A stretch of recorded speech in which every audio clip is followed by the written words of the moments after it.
Anuman ang estado sa buhay, maraming pamilya pa rin ang nahaharap sa matinding hamon sa kalusugan ng kanilang mga anak. Gaya ng micronutrient deficiency na nagdudulot ng malaking epekto sa paglaki ng mga bata. Isa sa rekomendasyon ng mga eksperto, bigyan ng mga sanggol ng fortified food na maaaring makatulong para mapunan ang kakulangan nila sa sustansya.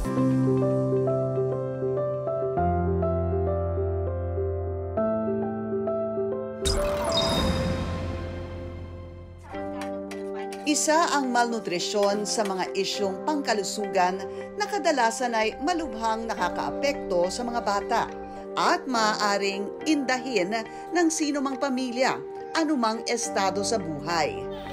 Gaya na lang ni Manette na lubos na nag-aalala sa pagiging pihikan ng anak. May mga times na ayaw niyang kumain. Of course, yung health niya, doon ako nagwo-worry. Siyempre, yung pag-grow ng kanyang brain. Sa kabila nito, sinisika pa rin niyang ibigay ang sustansyang kailangan ng kanyang anak sa pamamagitan ng pagpaplano ng mga kakainin nito. Sa gabi pa lang, iniisip ko na kung ano yung possible na pwede niyang kainin for breakfast. Ayon sa pag-aaral, 97% ng mga bata sa Pilipinas, edad 6 hanggang 11 buwan, ang hindi nakakakuha ng sapat na daily nutritional needs. At isa sa bawat 5 batang mababa sa 5 taong gulang ang naaantala ang development at tamang paglaki. Marami pang causes ang undernutrition among our infants.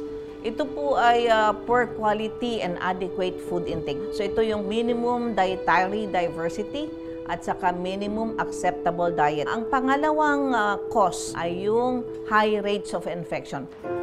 Kapag hindi naagapan, maaari itong magresulta sa pagbaba ng immune system at iba pang mapanganib na kondisyon.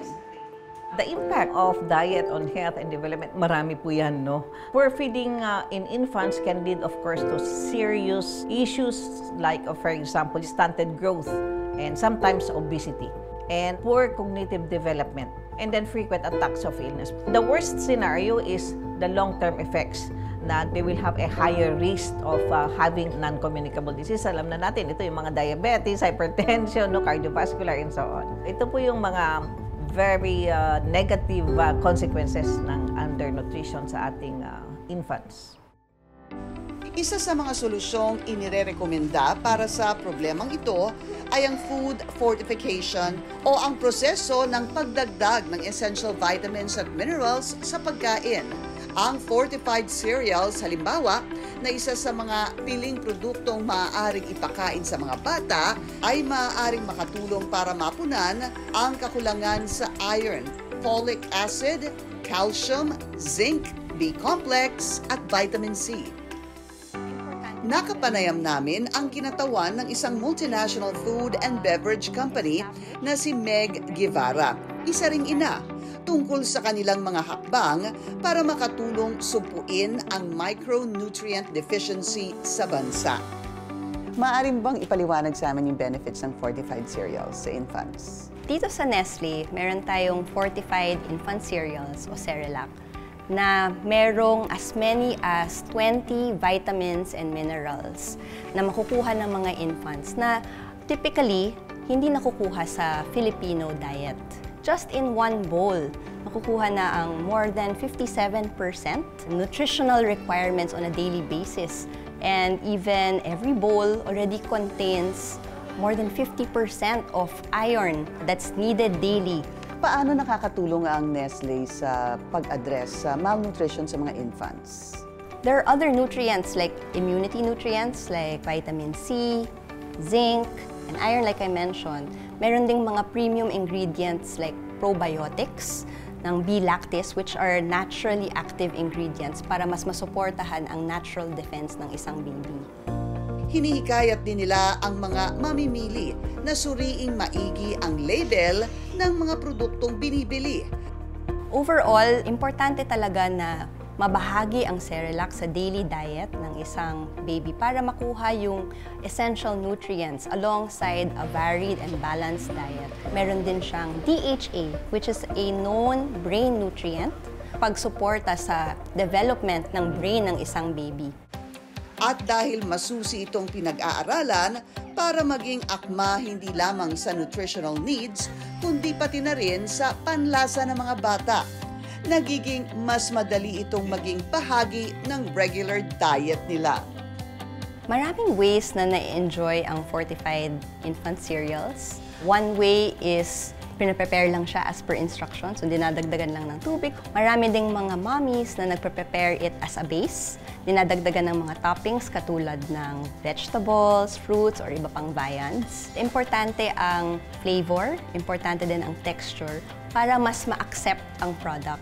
So kailangang balansehin ang mga taste profiles ng fortified infant cereals para magustuhan at saka mas nagiging successful ang food fortification.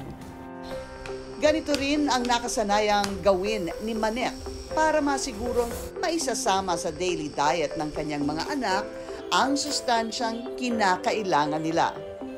Combination of baby food, steamed mashed potato, carrots, and broccoli.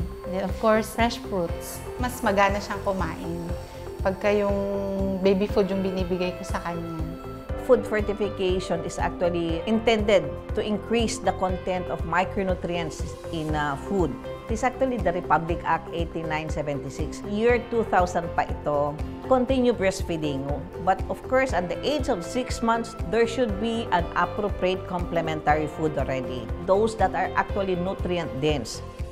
Ano po yung feedback na natatanggap niyo sa mga magulang regarding this fortified cereal sa kanilang mga anak? Natutuwa talaga kami sa mga positive feedback ng mga magulang about the impact of Cerelac to their baby's diet, how much they love the brand and how much Cerelac has been really a part of their milestones.